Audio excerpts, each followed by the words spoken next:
Welcome to the Sound Off Show. My name is Linda Kirker. I host the program, and I thank you for tuning in. I always am appreciative when folks turn on their TV and tune into this show. It's an interesting time of year. We have Easter coming up this weekend, and I hope you all have a blessed holiday with family and friends. Before I introduce my guest tonight, I would like to share a couple of things with you. I have for many years enjoyed writing poetry and prose, and maybe eventually, if I live long enough, I'll get around to creating a book. But in the meantime, I would like to share just a few things that I've written, if you'll bear with me.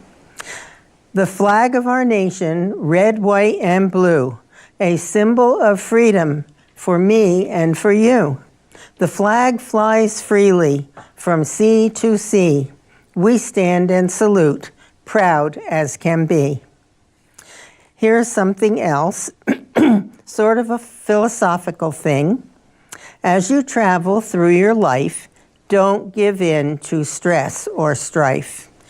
There is near a brighter day, a friend to help along the way.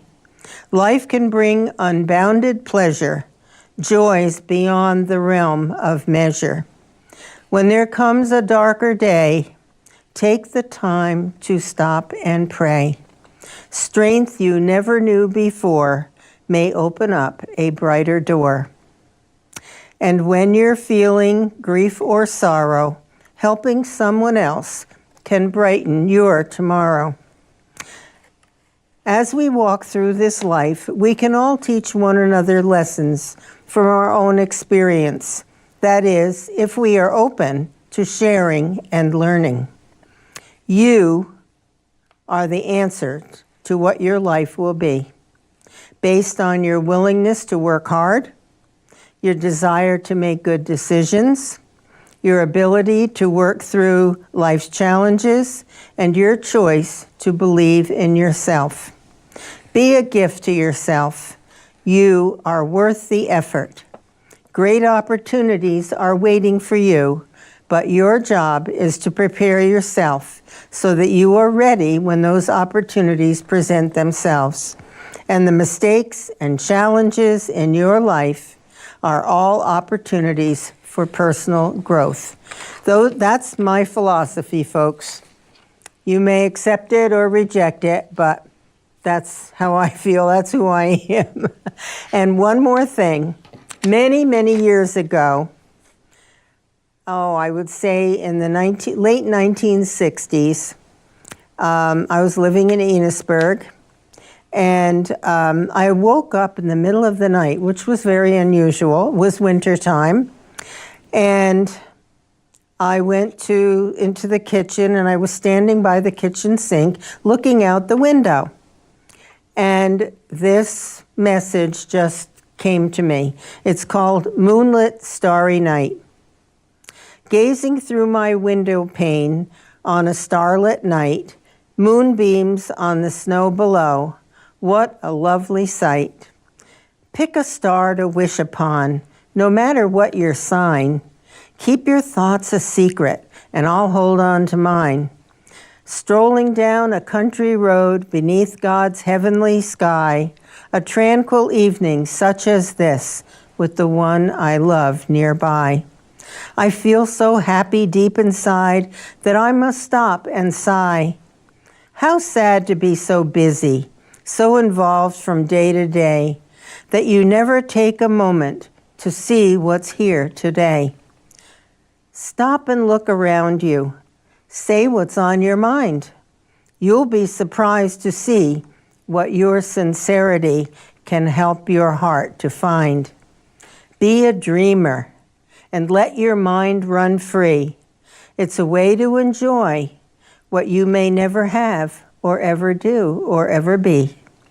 Come back to reality with your eyes large and bright, but don't close your heart to what is here today within your sight, like the beauty to behold on a moonlit starry night. that's what came to me on a moonlit, starry night. That's lovely. So now I would like to introduce my guest, Nancy Fuller, who is a doctor of chiropractic. This is a totally different show from anything I've had before, and I'm really interested in learning more about the field of chiropractic and getting to know Nancy better. So welcome to the show, Nancy. Thank you, Linda. Great to be here. Yeah, I'm kind of excited because I like to learn. I was a nurse, and so I'm comfortable with the medical field. Right. And when you said you'd like to come on the show, I thought, great. Yeah. This will be something new and different, and everybody can learn about what chiropractic is. So why don't you tell us a little bit about you and how you came to be a chiropractor? All right. Well, I've been a chiropractor since 1982, and I moved to Vermont in 82 because I wanted to be near skiing. I'm originally from New York, and that's where I went to school. And since then, I've had many different practices. I've also helped my husband run a carpet store for many years. Oh. And between the two of us, we have 5 children, so we've kept ourselves pretty busy. Yeah, I would think. Yeah. And our youngest is almost 25. Oh. Yeah. So out on his or her own, or still at home? Yeah. So they're all out on their own? Well, actually, we have one that's living with us right now temporarily. Mm-hmm. He just moved back from out of town. He's buying a house. Oh, good. Yeah, good. It's great to have him around, too. It is. And it's fun to watch them grow and develop their own lives. Yes. Definitely. And he can also help me with a lot of computer and technical issues. Oh, yes. Oh, yes. I was having problems. You know what I have to say this. A couple of days ago, I was vacuuming underneath the desk where I have all the Wi-Fi and everything, for the computer. And since then, it didn't dawn on me, of course, but I haven't been able to get anything on my computer. And so I called a friend today about something else, and she says, I was telling her, and she said, David, come and help Linda. So over the phone, he was good to help me. Anyway, I diverged. So, did you have it unplugged? Yeah. By any chance? Yeah. Yeah. It's amazing how that happens. Yes. Funny thing, I bought a new computer one time, and my son was helping me set it up, and he said to me, and I gave him the old computer, and he said, "Well, Mom, before I set it up, before I open the box, do you want me to tell you what's wrong with the old computer?" And I said, "Yeah, I really don't care because I don't want it anymore." He says, "Well, the power strip was turned off." Oh, gosh. Well, hey. I was so happy to be rid of it. Yes. I'm not used to, I didn't grow up with computers. No. All this any of us technology. did. And all our kids grew up with them starting from practically when they were born. So call the young ones, right? Right. Okay, so back to you. So I became a chiropractor. I started chiropractic school back in 1979. And I had to go back to school to get some of my prerequisites for chiropractic school at the time. At the time, I was a school bus driver, and I knew I didn't want to be a school bus driver forever. And so I started, I wasn't really looking for anything, but I went to visit with a friend of mine. I had a good friend who went to chiropractic school out in near Chicago. So I went to visit him. He happened to be getting married. And he said, "Why don't you come to school with me for a few days and come to some of my classes and see what chiropractic's about?" So I went to school with him, and I went to a few classes, and I said, "Gee, I think I want to do this."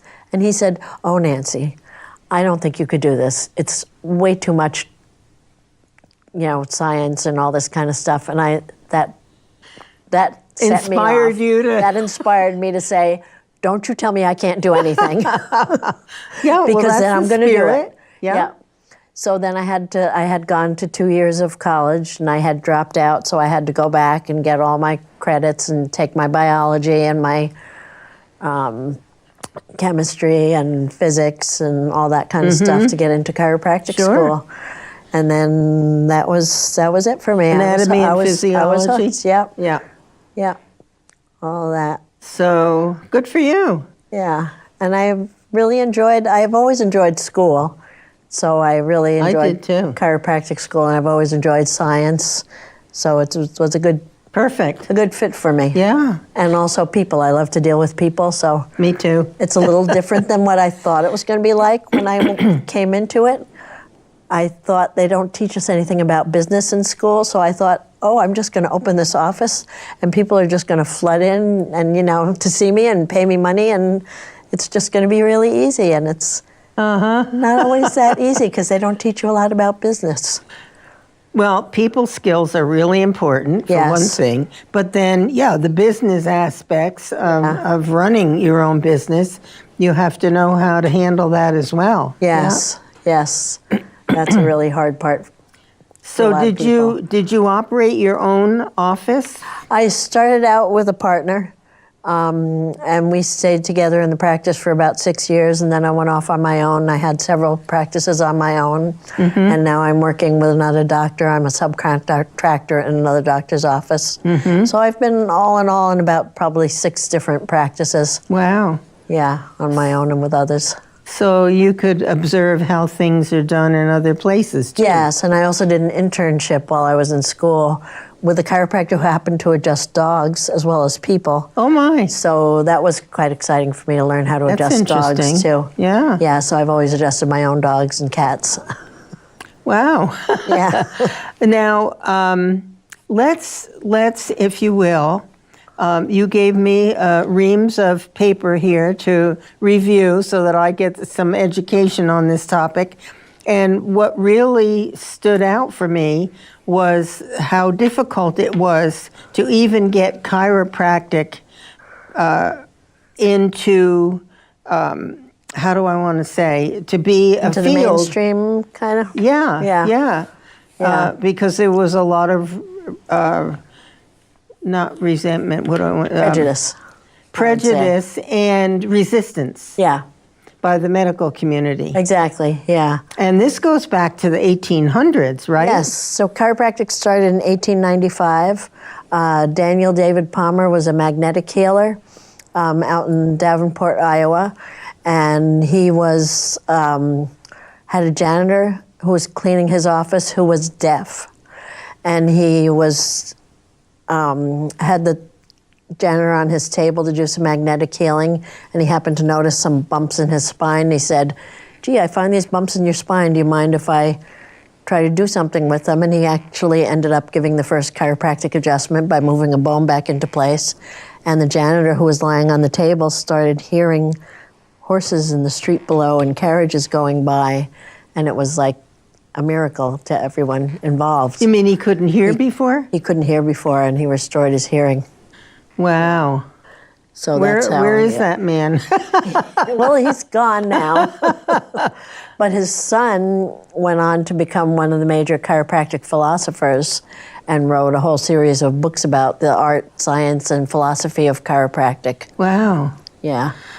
Well, it sounds like it's an interesting field. It definitely is. And something that a lot of people don't know about or don't know very much about. The majority of the people who come in, I mean, are they athletes who have injuries or you know, or older people, or? I would say it's a mixture. We do see some athletes, you know, some people who've had, I think that was my little packet there coming out of my pocket. That's all right. So some people are athletes who have had injuries, like runners or people who do weightlifting or other different kinds of sports. We see a lot of high school athletes. We also see a lot of older people who have had problems their whole lives that they didn't know that chiropractic could help with. Mm-hmm. Some people come in with sciatica. Some people come in with neck pain, you know, pain down the arms, pain down the legs. And then there are other people who just come in because they want to know if their spines are aligned and, you know, if something could be done to make their health better. Mm-hmm. And we, of course, we love to see that. There are people who bring their children in for various different problems. A lot of young children come in with ear infections. Yeah, go ahead about that. Yeah, so a lot of children will have frequent ear infections, and sometimes they'll go and have the tubes put in, and sometimes My they come out. great-granddaughter just had that. And sometimes they don't work. Excuse me. Yeah. I'm sorry to interrupt you. That's okay. We have a caller. Oh, we do. Caller, That's wonderful. Welcome to the program. What's up? What are you thinking?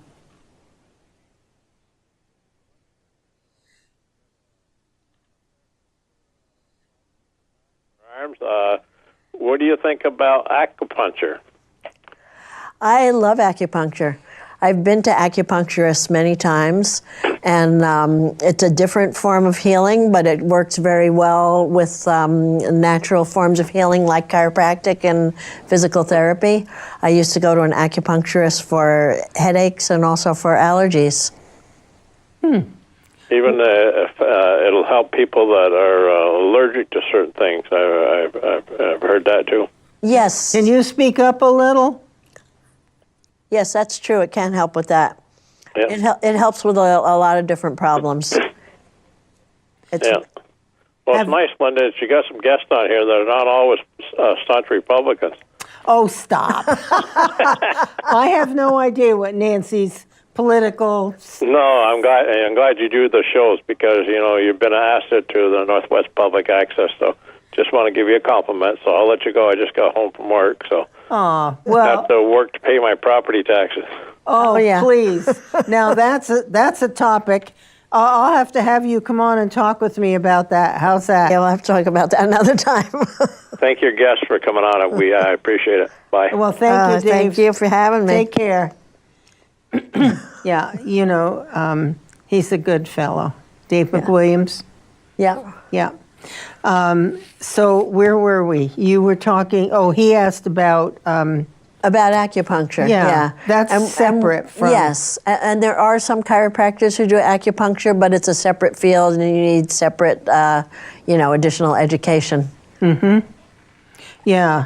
So what kind of procedure do you think that you find is necessary more so than others? Is there one that really stands out that the majority of people need? Yeah, well, our primary method is adjusting the spine, but also the pelvis, so the bones of the pelvis that form your what most people think of as their hips, which is actually the ilium here. Mm-hmm. Yeah. And we find with most people that there's an imbalance, that they have one side higher than the other. Oh. That creates a lot of spinal problems, and that can be the start of a lot of different types of health problems. And the other thing that we see is that the first subluxation, and what we treat as chiropractors is subluxation, which means a bone that's out of place pressing on a nerve. And I'll show you a little more about that later. That the first subluxation often happens at birth because of the way they have to take the child out, where one arm comes out first, and then they have to twist the neck, and the bones are very delicate at that point, and so some of the problems start there. Thus, the ear infections sometimes in younger children. Yeah, how are the ear infections tied in with the spine? And the reason I ask, out of general curiosity, but also my great-granddaughter was just in the hospital to have tubes put in her ears because she was having a series of ear infections. Right, I remember you talking about that a few weeks ago. If I could just take the spine down for a minute here, I'll show you Better a you little than bit. me. So the top few bones of the spine here, this is your skull, and these are the two top bones of the spine, the ones that often get out of place cervical? at birth. Yeah, the top two bones of the cervical spine. The cervical spine is the first 7 bones, and those often get twisted, and that nerves from that area go up into the head, to the ears, to the eyes, to the nose, to the throat. So if one of those nerves gets impinged, the nerve impulses going up into the ears can be not quite getting the message across. Because the nerves flow through the holes between the bones of the spine. Right. So as they used to tell us in school, your your brain is not just a blob, it's a blob on a stick. So you have your brain up here, and then your spinal cord, which is the extension of your spine, goes all the way down through your spine.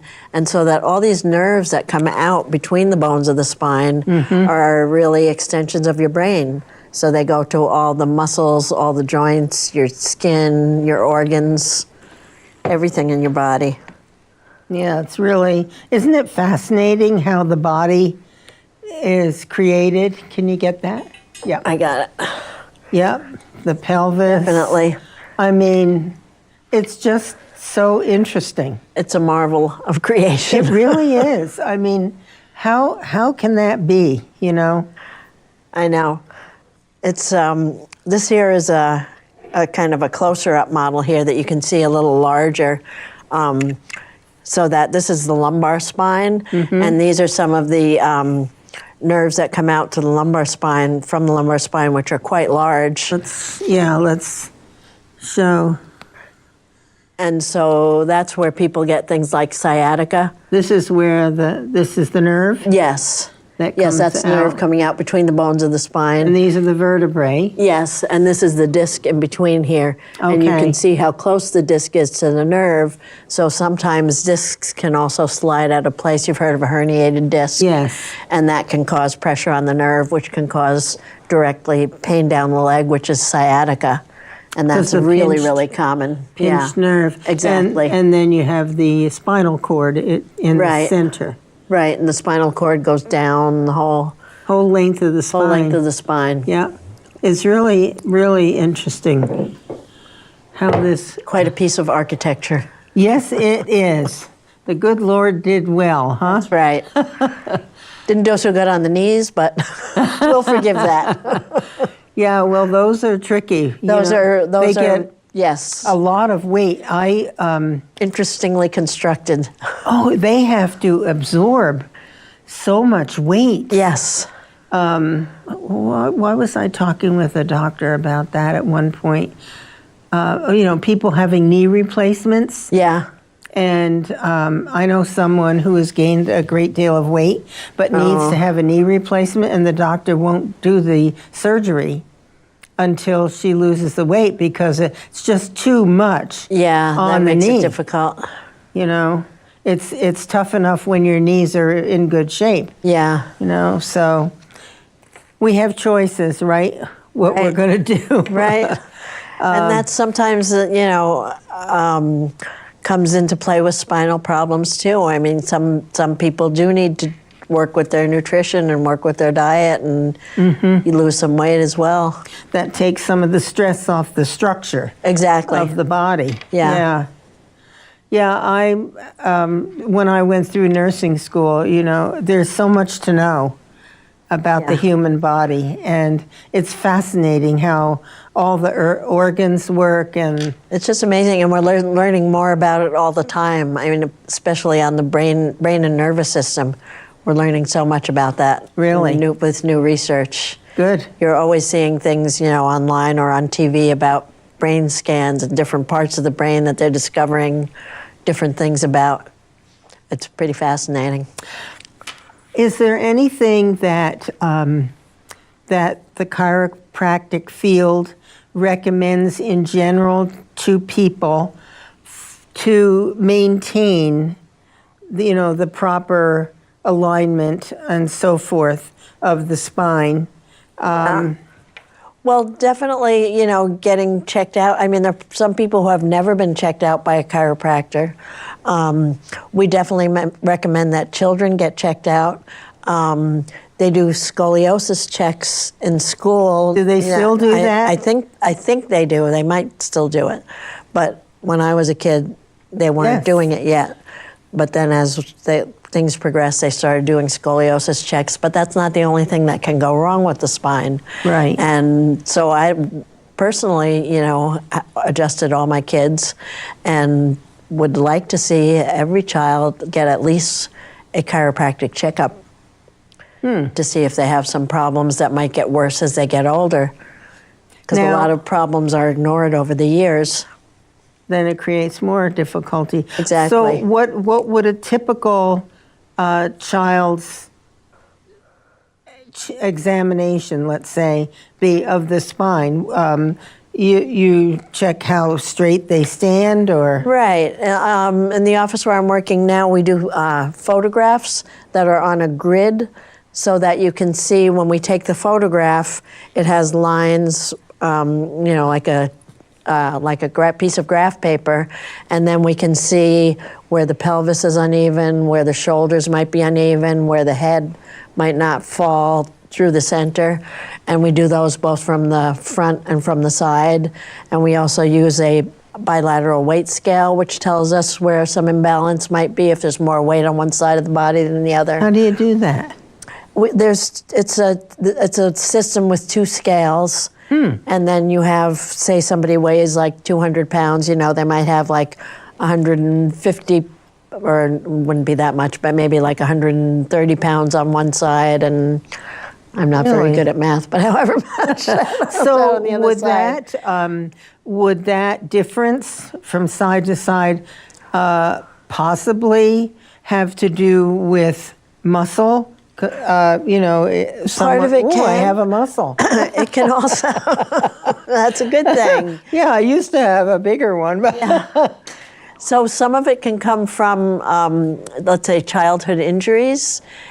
People have times when they've fallen, how many times do you fall off your bike while you're learning to ride it? And they may have injuries that they don't even remember or don't even know about, and they don't come out until years later when they say, oh yeah, I've had this pain for about 10 years now, and when you start questioning them and going back, it's really like something that could have come from way back in their childhood. Sure. I had a patient one time, was actually a neighbor of mine, who had headaches, and we had to adjust his neck quite frequently.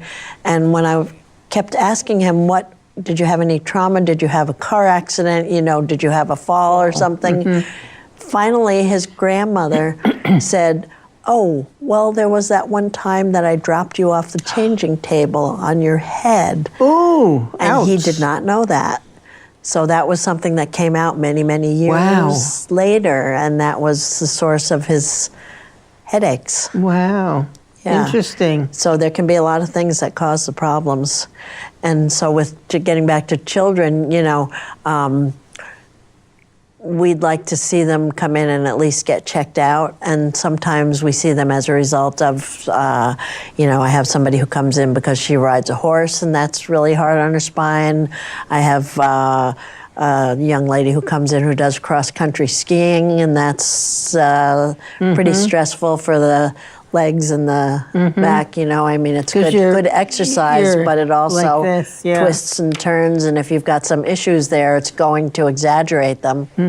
Now, you said you like to ski. Do you still ski? I haven't skied in a long time. Me either.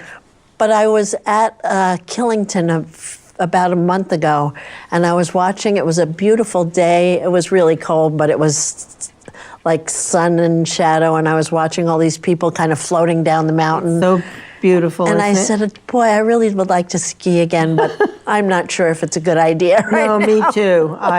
I gave my skis away, my downhill skis. Yeah. I did keep a pair of cross-country skis. Yeah. I'll have to see if I can get myself to go down my driveway or something. Yeah.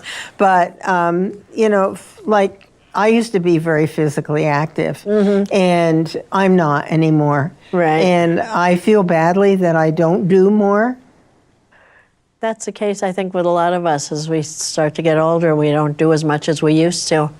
And, there's a lot of things, there's a lot of options out there now, I think more so than when we were growing up, because there weren't a lot of gyms. Back when I was growing up, there weren't a lot of options unless you did school sports. Yeah, as far as exercise goes. But now you've got Zumba, you've got that's true. aerobics classes, you've got gyms and treadmills and thing I can't think of that, you know what I'm talking about, the elliptical machines. Oh yeah, I look at people on that, at the exercise place over here. Yeah. And I say, I wish I could do that. Yeah. But you have to have some strong legs. You do, yes. Yeah. So I strengthen my legs when I'm brushing my teeth. Yeah. I squat down. I figure, well, it's something. Well, there's a lot you can do, I mean, even just, so I've got some exercises like that I recommend for people who don't exercise a lot. Good, let's For hear 'em. instance, just when you get up in the morning, you can do toe raises, raise yourself up on your toes and then put yourself back down. And that's working your calf muscles and also some of your spinal muscles, You That's can do good. shoulder rolls, forward shoulder rolls, backward shoulder rolls, I can hear clicking. Yes, that's probably your spine trying to adjust itself. For the neck, I like to have people do where they just look at a 45-degree angle and then look up and down. And it's not an extreme movement, but it's just a little bit of movement that can get you going in both directions. And sometimes you also realize that you have problems from doing things like that. Yeah. If you try to do something that you don't normally do, Exactly. then you're more inclined to discover, Right. hey, this could be a problem. Right. Yeah. Or when you're reaching up on one of those high shelves to get something that because you're not tall enough. Well, I'm at the place in life where, because I'm busy all the time, Yeah. and I'm working on one thing, but I'm thinking of another, and sometimes I'm working on this, and then I go over to this, and then I wanted to do that, and it's like this, Yeah. And so I find myself sometimes dropping things. Right. Little things, maybe it's the manual dexterity. And so when I bend down, I say, yeah, Lord, I know you want me bending. Well, you know what they say when you're younger, you drop something and you just pick it up. And as you get older, you drop something and you go, do I really need that thing? Yeah. Well, I find if I might like drop a pen or something in a store and there's a younger person there, because the white hair helps a lot. Yes, it does. The doors, they pick things up for you. That's right. And the door gets held for you. That's right. I held a door for a man today and he looked at me and then he laughed. So what, Yeah. It's life. Everybody helps everybody else out. Absolutely. Whenever you can. And like in what I read here, when you're down and out, if you do something for a nice gesture for someone else, it lifts you up too, because Exactly. you feel good about yourself that you did something to. And sometimes it's not that big a deal, Exactly. You let somebody go in front of you at the grocery store and they turn around and they thank you and they say, it's the best thing that happened to me all day, and it just touches you. And even on the way here, people waiting to come out from one road onto another, and I'm driving, I stop and I say, Yep. Go ahead. I don't do it all the time, but Yep. I appreciate it when someone does it for me. So we're having a little diversion here. So subluxation, explain more detailed about what. So subluxation is a spinal bone that's out of place, that's putting pressure on a nerve, and it disrupts the normal communication between the brain and the nervous system. So you may have, for instance, in the lumbar spine, let's say you've fallen down the stairs and one of your lumbar vertebrae goes to the side and it's pressing the nerve here and you get sciatica. That's an example of a subluxation. Now the nerves through this area also go, for instance, to the intestines. So you might find yourself getting constipation or diarrhea or other kinds of digestive issues. That's interesting. For women, it may be something that goes to the ovaries, so it may have something to do with their ability to conceive a child. So there are all kinds of ramifications. Well, it's not a simple creation, is it? No, it's not. It's pretty complex. And it's boy, learning it is pretty complex. Yeah, too. I'm sure. So what are the main things that people need to understand about taking care of themselves? There are some things you cannot put off or delay or Right. There are some things that you avoid. can't fix yourself. You know, like some people will come in and say, well, you know, when I get this pain, I lean over like this and I do this and I put my back against the couch. That's kind of a warning sign for me, because that means they're trying to adjust themselves and they don't necessarily know the right way to do it. So as we go along and adjusting people's spines, sometimes what they find is they start to adjust themselves naturally. Like they'll just do a movement and they'll say, oh, that freed something up. You know, when I leaned over and did this or that, it freed something up. And that's because the spine is starting to maintain some of its normal flexibility. Because if things were working perfectly, your spine would work out all the subluxations itself. But when things happen, it's like a jam in a certain place, and then you need the mechanic to come and fix it. So what goes on with your spine and the nerves and so forth, the discs, can affect the overall health or mobility or... Yes. And then there's one thing that we see frequently, for instance, in the middle of the thoracic spine here, around T8 and T9, is where the nerves go to the adrenal glands, which are the little glands that sit on the top of your kidneys, and they produce adrenaline, which gives you energy. So sometimes if people feel very fatigued, you know, they're tired all the time, they just can't get the energy to get up and go, it might be because of a subluxation in that area. And I find that one really often. Really? Yeah. That's interesting. That's in the thoracic? Yes. And we use a lot of nutrition in our practice as well. So sometimes we'll test people and see if they need adrenal support. And that may be something that helps them as well. So different types of natural supplements. Okay.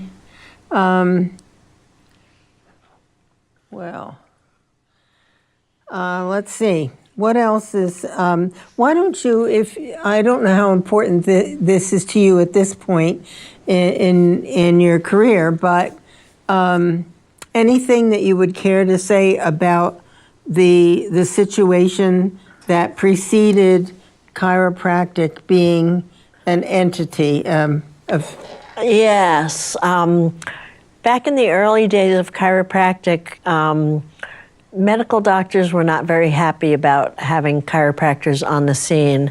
And in the 1930s, the AMA started what they called the Council on Quackery, and it was a campaign to eliminate chiropractic. So there were all these stories going around about how chiropractors were quacks and they didn't know what they were doing, and if they adjust you, you can get a stroke or they'll break your back, or all kinds of things that just weren't true. And in the 1970s, a chiropractor decided to bring a lawsuit against the AMA, and the lawsuit went on for many years. And as you know from reading some of it, there was a lot of testimony in that lawsuit. And Gary Null, the nutritionist, wrote a series of articles about the whole lawsuit, and the chiropractors won the lawsuit. And the AMA was supposed to pay a lot of money, and also they were supposed to start a campaign to undo the damage that they did to chiropractors. And I don't know about you, but I haven't seen a lot of that type of thing going on where the AMA is coming out and saying, gee, we were wrong about that. There are medical doctors now, a lot of medical doctors that will refer to chiropractors, so that a lot of that has been corrected. However, over the years, there was a lot of damage done. Well, yeah, I would think so. The word of mouth, the derogatory things that were said. And there are still people who believe that too, you know, who won't go to chiropractors because they're afraid. And one of the things I wanted to mention too is that a lot of people are afraid because of the way that chiropractors manipulate the spine and twist and things like that. And the type of chiropractic practice that I do in the office where I am, and the other doctor does as well, is an instrument adjusting, and it's called the activator. And it's a little kind of like a doorstop with a hypodermic needle attached almost. And so what we do is we'll bring it against the spine, and we can adjust specific areas, so that if you're on the table and the chiropractor is twisting your pelvis in order to adjust the lumbar spine, they'll be adjusting the part that needs to be adjusted, but they might be moving other bones as well. So we like this because it's more specific and it's more gentle. Most people don't have any muscular reaction to it. In other words, when you're on the table and the chiropractor is going to adjust your neck, some people just tense up so that they can't even do the adjustment. Yeah. And with the activator, it works at a very high speed, but a low impact, so it can, your muscles don't fight against it. I've had that done. You have? Yes. Yeah. So it's very nice to be able to just put this against somebody's neck and do an adjustment rather than having to twist them and have their muscles fight you. Right, right. Yeah, so we really love it. Good. Well, people who are watching, by the way, if you have any questions, we welcome your call. Questions or comments, if you've had, if you have a problem and you would like to hear from Nancy about how that might be dealt with in a chiropractic practice, you're welcome to call.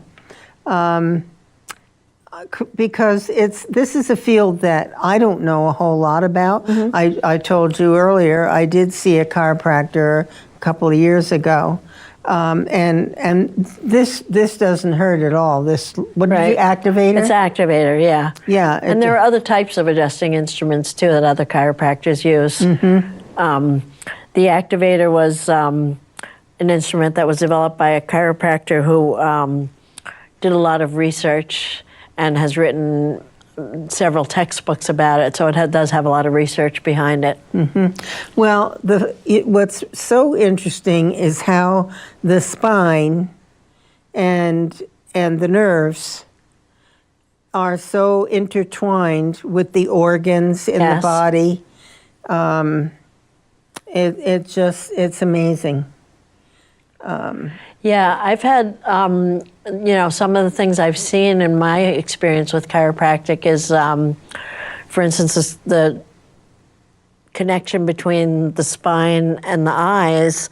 I had a young girl who had a lazy eye, and she was a friend of the family, and she always had to, she always fought with her mother because her mother wanted her to do reading at night. She was about, I think, 9 or 10 years old when I knew her. And they used to constantly fight every night. And one night, I was there at her house with another chiropractor, and he asked permission of the mother to check out the girl's neck, and he found a subluxation, and he adjusted her, and her eye went straight on. No kidding. She went and ran into her room and she read a book for an hour. And her mother was so amazed. Everybody was crying that night. Oh. It was unbelievable. The way that changed that little girl's life was just like wonderful. That. Wow. Yeah. And those are the things that warm my heart. That's why I'm a chiropractor, to see those kinds of miracles. Absolutely. Yeah. You're helping people. Yeah.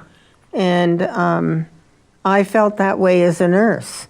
Yeah. That was my favorite part of being an RN. Yeah. When I worked in the hospital on orthopedics and ophthalmology at the time at the medical center in Burlington. Yeah. And it was a tough place to work sometimes when you have a young skier, a stunt skier, come in to the hospital, and he did the wrong thing on the skis, and he was paralyzed from the waist down. Oh my gosh. Oh yeah. And a man in Burlington dove into the family pool, hit his head, and he was paralyzed from the neck down. And we had a lot of people on striker frames. They have to be turned on the frame because they can't do anything for themselves. Yeah. I cannot imagine having to face up to something like that. Yeah. And, then it's a whole family issue. Right. Everybody in the family, he's the breadwinner. Right. There's a lot of emotional care that needs to be provided. Definitely. And many people are so grateful when you take the time to sit down with them and, discuss things. And Yeah. that was my favorite part of nursing. I mean, I did the physical stuff too, Right. that you need to do, getting people moving and everything. But I understand what you're saying. Yeah. When you can sit there and say to somebody, oh, you don't have to live like this anymore, you will be able to continue with your sport or your occupation, that's priceless. Yeah, and in some cases where I worked, they were going to have huge adjustments in their Right. lives. And then that affects the psychological as well as the physical, right? Definitely, yeah. You have to work through that whole scenario. Yeah, and a lot of those people are very inspiring. Absolutely. You know, Absolutely. who've had those types of issues. Yeah. So what else about... I think we want to talk a little bit about the educational process too for chiropractors. Oh, yes. Go ahead. So when I started, there was the requirement was that you had to have an AA degree, so 2 years of college. Okay, advanced, no, what is it? Associate in arts or associate in sciences. Okay. So like a community college. And you had to have certain courses, like you had to have, of course, English, you had to have anatomy, physiology, biology, chemistry, and physics. And then as the years went on, now most chiropractic schools require a bachelor's degree rather than an AA degree, so the 4 years. Education's gotten a little more stringent. And then chiropractic school itself is a 4-year process. Where I went, it was accelerated into 3 years, so we didn't have any summer vacations. Mm-hmm. So that had its good and bad about it. Yes, you got out earlier, but boy, you really miss those summers off. We have to make those sacrifices when we want something. Yeah. We have to be willing to make That's whatever. right. So it's a lot of work, but it's definitely worthwhile. Well, that's good. I can tell you enjoy what you're doing. Yes. And are there many young people who come in? Yes, there are. I have a lot of high school age students that come in. From sports injuries or A lot of them are from sports, and some of them are just, stress or they might have had an accident when they were younger. Sometimes it's a car accident where they've had a whiplash injury. The thing that a lot of people don't realize about car accidents is that the way cars are designed, they take on a lot of, for instance, the way they've designed cars lately is the fender crumbles very easily, so that the car absorbs a lot of the impact when it's a fast crash. But when it's a slow crash, what happens is your body takes on that movement. So the fender crumbles, but there's still that impact on the car, and your body goes forward and then back, and it creates a lot of stress to the ligaments, both in the front and the back part of the neck. And so even if you get, say, rear-ended and the car was only going 20 miles an hour behind you, it can cause a very serious injury. And a lot of people think only high-speed crashes can cause injuries. So that's one thing that I really like to educate people about, that, a low-speed crash can cause even more severe injuries to the tissue sometimes. Well, that's good to know. So not just the joints, but the ligaments and the cartilage in between. And that's why a lot of people have problems from years ago, because they didn't know this years ago. Mm-hmm. So you might have had gotten rear-ended when you were 18 years old, and now you're 60, and now you have some neck problems, and you don't realize where they come from until you go to the chiropractor and they start questioning you and doing your history, and you say, oh yeah, well there was that car accident back when I was 18 years old. Oh, okay. That might have started something. Yeah, absolutely. How much does aging have to do with, the muscles, unless you keep up with a good routine to exercise and keep some muscle tone and so forth? Yeah, well, it certainly does present some challenges because we start to lose, for instance, some of the height of our discs as we age. So that gives you less cushioning. Some of the cartilage we can start to wear away. And also if you have had some injuries and you've developed something called osteoarthritis, if a subluxation hasn't been taken care of and you have something that's been out of place for a long time, what your body will do is it will start to lay down calcium deposits between the bones to try to fix things. It's almost like putting a cast on it, but the result of that is less movement. So a lot of people, as they age, have some of this degeneration of the joints going on, and so they have less range of motion. So the more they can stay in motion, the better off they'll be. So, Yeah. Twisting and turning and yeah, to music. doing sure, Now, why see, not? I could do that. I Yep, do that makes it fun. at home. Turn on the music, Yep. and I'm moving. In fact, I go to a really fun dance class, and we do that, and it's very. Oh, good for you. It's really good. Yeah. That's local. Yes. Yep. It's called a groove dance party, and the way I've described it to people, it's kind of like a wedding without the alcohol. It's a lot of people dancing and having fun. Oh, great. That's good. Yeah. Yeah, I've always loved. My mom taught me to dance when I was a young girl. Yeah. And then I learned the twist. Oh, yeah. That's one of these. And my mom taught me the Charleston Yeah. from the 20s. Yeah. Yeah. Yeah. Good Dancing exercise. is great, and just dancing around the house, It's while fun, I you're doing do. your chores. Yeah. Turn the music on and go. That's a wonderful thing. It is. Makes me happy, Yeah. especially the old songs, Yeah. that were part of my life. Yeah. Okay, what else do people need to know? Well, let's see. So a large component, like I was saying, of our practice is also nutrition. So another thing that people need to know is that nutrition definitely affects your health and your spine and the way that everything works. So we have a lot of people taking vitamins these days, but they're not really sure what to take. And a lot of people are taking a multiple vitamin, and it may be good and it may be bad. Some of the less expensive vitamins and some of the commercially produced ones that are sold like at the big box stores may not have the best ingredients in them. So we have something that we can actually do, which is called muscle testing, where we can see if something is good for you or bad for you. And it has to do with the electrical fields around your body, and your body actually knows what's good for it and what's bad for it.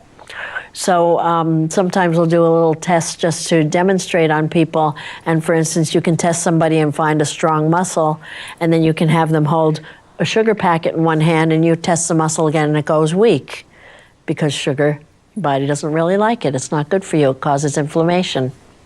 And so by the same token, we can test different vitamins, and by localizing on different parts of the body, different organs. There are acupressure points like for the lungs, for the stomach, for the kidneys, for the intestines, for the adrenal glands, which we mentioned before. And by doing that, we can often tell what types of nutrients a person is lacking in their diet. Wow. Now, like I take vitamin D drops. Yeah, that's excellent. I don't take calcium anymore, or magnesium. I used to. Yeah. Vitamin C. Yeah. So calcium, magnesium, a lot of those minerals are really important for both your joint health and your muscle activity. So often we'll give people a combination of minerals, calcium, magnesium, potassium, and it also matters what type of form it's in. So there's a calcium citrate, for instance, is not absorbed very well by your body, but calcium lactate is, because it doesn't have to go through as many steps to convert into something that your body uses. So there's a lot of little technicalities to nutrition and little tips Yeah, that we like to teach people. Yeah, I have some friends, well, they're in the coffee group, one of them, who is big into health and nutrition. Yes. And, my eating habits have changed. Yeah. As a matter of fact, I'm not even hungry a lot of the time. Yeah. But weight comes off, which is a good thing. Yeah. So, Yeah. And I think we all learn a lot from that person as well. yes, we do. Yes. It's an interesting group, isn't it? Yes, it definitely is. So basically, chiropractic is sort of all encompassing in a way when you're looking at not only the center of the body, the spine, but all the ways in which it affects the organs and the rest, the way we walk. Right. So it's a holistic system, much like acupuncture or Ayurvedic medicine, different. What was that one? Ayurvedic medicine is an Indian form of medicine. Oh. And it's something where they treat the whole body, not just the parts. Oh, So okay. the Western Holistic. form of medicine, it's a holistic type of medicine. Well, I think it's good that we have all kinds of options out there Definitely. to Definitely, choose the more from. options, the better. Yeah, to see what makes sense for you as an individual. Yeah, because a lot of people have grown up with the idea that, well, if something's wrong, you go to the doctor and then the doctor gives you a pill and then you get better. But if you go to the doctor and you have a headache, is that because your body has a lack of aspirin? Not so much. Mm-hmm. So it's, part of what we do is changing people's attitudes as well about what they're doing. Mm-hmm. Not that going to a medical doctor is bad or that certain drugs aren't needed, but that's not always the solution. Yeah. Well, it's good that we have options out there. Yes. And I'm happy to have met you. We're down to the last couple of minutes or so. Is there any one thing that you want to make sure that people know? You're located where? The practice where I'm now is on Main Street near the sheriff's office. Lake Street, I'm sorry. Oh, okay. Lake Street Oh, in is St. it in that Albans. little complex there? Yes, Where yes. there's a hairdressing place and everything? Yep, Back to Health. Back to Health, it's Yeah. called? Oh, that sounds good. Yeah. Back to health. I know. Well, I think the older you get, the more challenges there can be. But on the other hand, a lot of young people have problems too. Yeah. And I wonder how much stress affects. Oh, it definitely affects because it gets your adrenal glands working overtime and it overloads your body. A lot of different systems in your body. Well, it's a complex body that we have, huh? Yes. Nancy, thank you so much for coming on the show. I appreciate it. And For having me. you're welcome. And folks, I hope you learned as much as I did tonight. Thank you for tuning in. Have a wonderful Easter. And I will see you again next week. Good night.